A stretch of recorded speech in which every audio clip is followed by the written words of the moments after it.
So we learn about this girl Kagri, who is Mayuri's adopted daughter in the future. We have the return of Shining Finger, and we have Okabe, him remembering world lines that he's never shifted to, at least to the best of his knowledge. It's safe to say we have a great episode of Steins Gate 0. I really like this episode, and I'm sure everyone's going to be speculating till they're blue in the face because there's so many ways to theorize all the little moments in this episode, but I'm going to try to stay away from that because the likelihood of us getting any of these predictions right, unless we've looked at a wiki or we played the visual novel, there's no way that we can get all of these right, and I just want to focus on the stuff that we actually can dissect and digest with this episode. The first things first, I mean, episode 3 ends with the whole, reading Steiner kind of, animation showing that world lines seemingly shifted or something happened that he was remembering past world lines. But the thing with it is he never sent a D-mail, nothing happened here.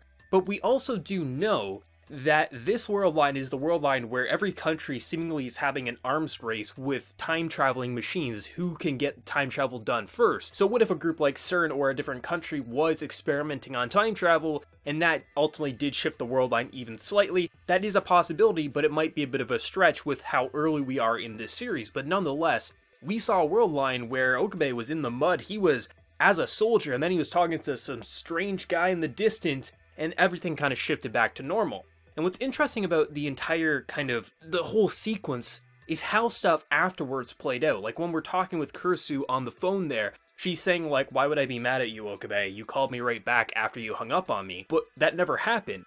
Okabe's did I forget that? Did we shift world lines? What happened? And that's very interesting because from our perspective, typically when things shifted around and things didn't make sense for the character, when we were the viewer, we could understand and kind of piece together a bit easier than Okabe could.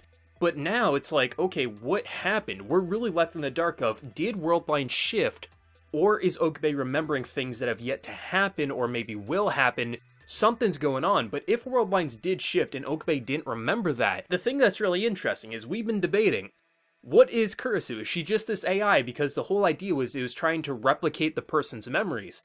So what if, now this is a speculation, this is my big what if, but what if AI Kurisu is having fragmented memories of past world lines? What if she believes that Okabe did call her back because in a different world line he did?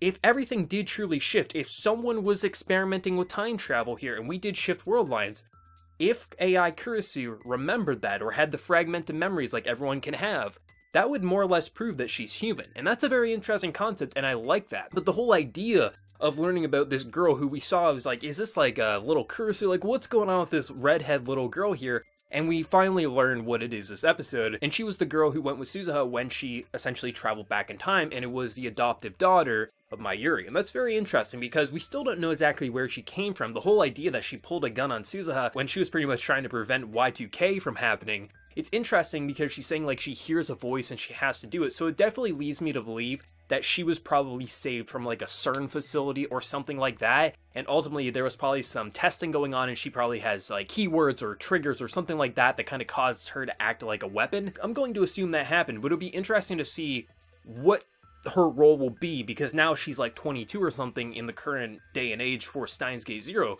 So what is her role going to be? Is she going to be the main antagonist against Okabe? What ultimately is going to happen? I think that's an interesting concept. It's a new layer that I wasn't expecting. Yes, we saw Mayuri and this girl in a flashback. It was either episode 2 or 3, but I didn't know what they were going for there. Was this a weird alternate reality where Kurisu was a child or something like that? But it's interesting to see the direction they're going, and then on top of bringing Shining Finger back, obviously that's going to shake Okabe. This is the girl who killed Mayuri time and time again, and no matter how many times he shifted, it took him so many times just to get to the worst world line where Mayuri didn't die. What is she going to play a factor with? Who the hell knows? But I do like the whole conversation up on the rooftop when it ends, because after that whole trigger of the reading Steiner, or at least what we assume is reading Steiner, Okabe's freaked.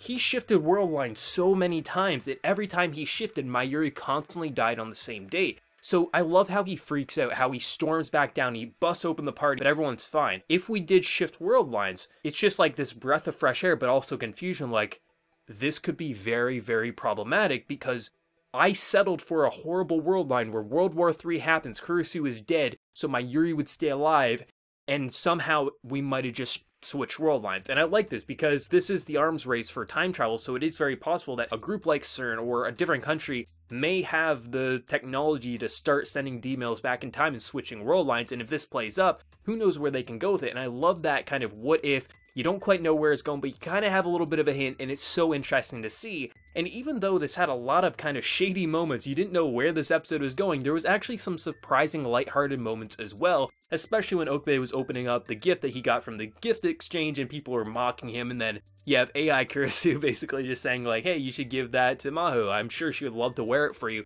I love just kind of the mockery and kind of like poking she does, even in AI form. She still retains that same persona, and that's why it's so hard to say, is she really just an AI? Or is this the exact replica of Kurisu when she implanted her memories at that time? Overall, this episode of Steins Gate Zero, despite a few animation and art hiccups here or there, this episode was just so immersive. It's very interesting because typically when I watch Steins Gate, I binge this in 1 to 2 nights, so it just kind of flies by, but it's interesting how even in a weekly format, these episodes feel like 5 minutes of most anime. When you watch 20 minutes of most episodes, it feels like 20 minutes, even if you're enjoying it. But Steins Gate is just like, you start the episode, you hear the opening, boom, the ending's there, and you're like, okay, this episode really went by fast, but it reintroduced so many mechanics from the original Steins Gate, and you don't know how they're going to play out in this new alternate version, the beta world line, the worst world line. Like, where is this going? Like, we know we gotta reach Steins Gate. We know we need to convince the Alpha World Line Okabe to try again and reach Steins Gate. But it's like, even though you know the